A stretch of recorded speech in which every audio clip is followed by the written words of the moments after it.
Assalamualaikum, ketemu lagi dengan saya Ahmad Vlogger Kemang. Tahu nggak berapa biaya untuk sekali tanam seperti tanaman cabai?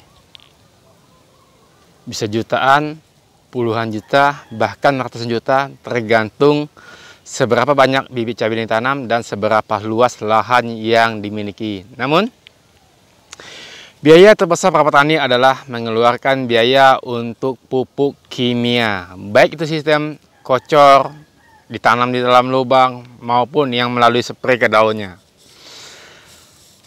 Bayangkan jika jumlah yang sama sekitar jutaan itu kita alihkan untuk kepentingan seperti membeli pupuk kandang yang akan ditanamkan di lahan kita. Percaya nggak percaya, pupuk sejenis kohe itu sangat baik untuk tanaman. Dan tahukah Anda, tanah ibarat rumah yang akan membuat nyaman penghuninya tanaman. Semakin tanah itu nyaman, semakin tanah itu subur, semakin tanah itu lembab, maka penghuninya, yaitu tanaman kita, itu akan semakin senang. Dan apa yang terjadi dalam tanaman kita, itulah yang terjadi kepada tanah kita. Saya pernah menghitung untuk satu kali pengocoran tanaman, anggap saja itu tanaman tomat saya, misalnya satu kali kocor, baik itu untuk NPK 1616, pupuk KCL atau sejenisnya, itu menghabiskan biaya satu pohon per 200 mili sekitar Rp50 atau sampai Rp100. Jadi bayangkan kalau kita punya sekitar 1000 atau minimal 100 tanaman dengan interval pengocoran 1 minggu 1 kali. Memang benar bahwa yang namanya pupuk kimia, ingat ya, pupuk kimia tidak pernah sama sekali merusak tanah Anda. Bahkan hanya sepersekian kecil pupuk kimia merusak lahan pertanian kita. Yang merusak lahan pertanian kita adalah kita yang menanam secara terus-menerus tanpa jeda istirahat tanah kita.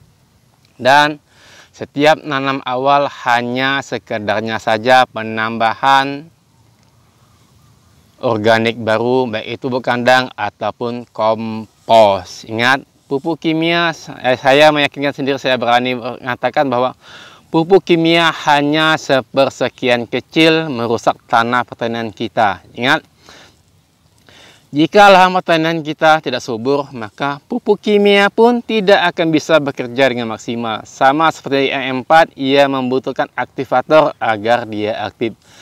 Seperti itu pupuk kimia. Jadi kalau seandainya lahan kita lama-lama nggak subur, itu bukan salah pupuk kimia, bukan karena kita 1 minggu sekali melakukan pengocoran, itu sama sekali enggak. Pupuk kimia tidak akan merusak lahan tanaman kita, namun karena penggunaan atau penanaman yang tanpa jeda. Jadi coba dibanding atau dibaliklah, minimal dikurangin.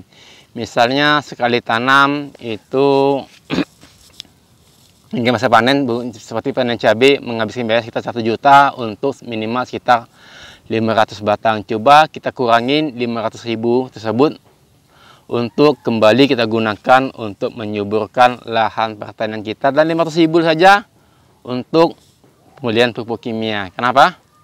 Saya berani mengatakan jika sedikit saja pupuk kimia digunakan namun lahan kita itu benar-benar subur, maka kalian akan merasakan dampaknya. Bukan sekarang fase vegetatif menggunakan PK dengan takaran 2 gram per tanaman. Pas sudah masuk generatif, maka dosisnya meningkat, ujung-ujungnya biaya bengkak.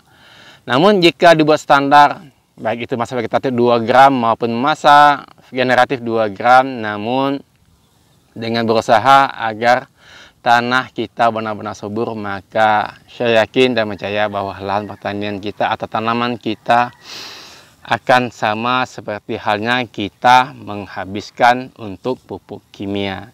Saya yakin itu. Saya percaya dan bisa kalian buktikan.